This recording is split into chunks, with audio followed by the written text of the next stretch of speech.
Wherever you go, take your hopes, pack your dreams, and never forget, it's on the journey that discoveries are made.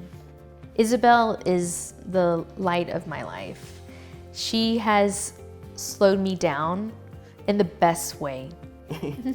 We play, we snuggle, I read to her, I enjoy her. Seeing her laugh or smile just makes you feel good and warm and fuzzy inside.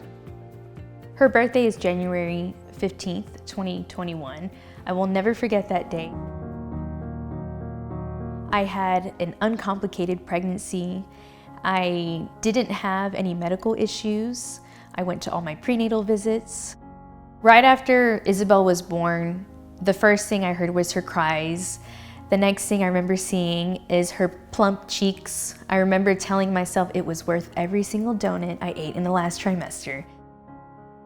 As I was holding her, I remember feeling dizzy, I remember seeing stars, I remember feeling lightheaded, and my OB talking about, okay, her blood pressure's dropping, I can't find the bleed, I can't find the bleed, we need to go right now.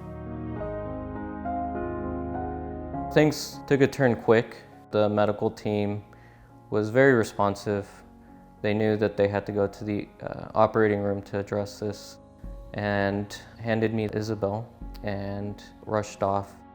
I had postpartum hemorrhage, which led to a rare complication called disseminated intravascular coagulopathy, also called DIC. If I hadn't been at a hospital like Methodist that had the ability to do a mass transfusion protocol, I wouldn't have made it. I'm in a unique position that I am a physician for the same hospital that saved my life. So whenever I walk down the hallway early in the morning, and it always somehow drifts back into my mind what I went through. I wasn't enjoying becoming a new mom.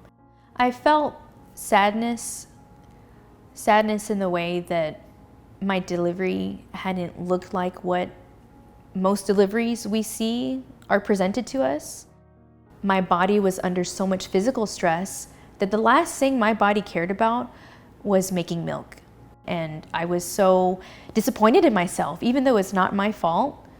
I felt like a failure to my daughter. I felt like a failure as a mom. I blamed myself for everything. I felt lonely and isolated because the more I kept ignoring those feelings, the more I kept trying to tuck it away or suppress it, it just made things worse. And when I realized that I'm not enjoying my baby, I don't feel like I'm bonding with her, that's when I knew that I needed help. Part of March of Dimes' commitment to families is caring about them, all moms, all babies, all journeys. We're not just about NICU families, we're also about all families and all moms. And we want all moms' journeys to be acknowledged and supported. That was my biggest motivation to break the stigmas about talking about our mental health. It meant so much to me to hear that I am not alone.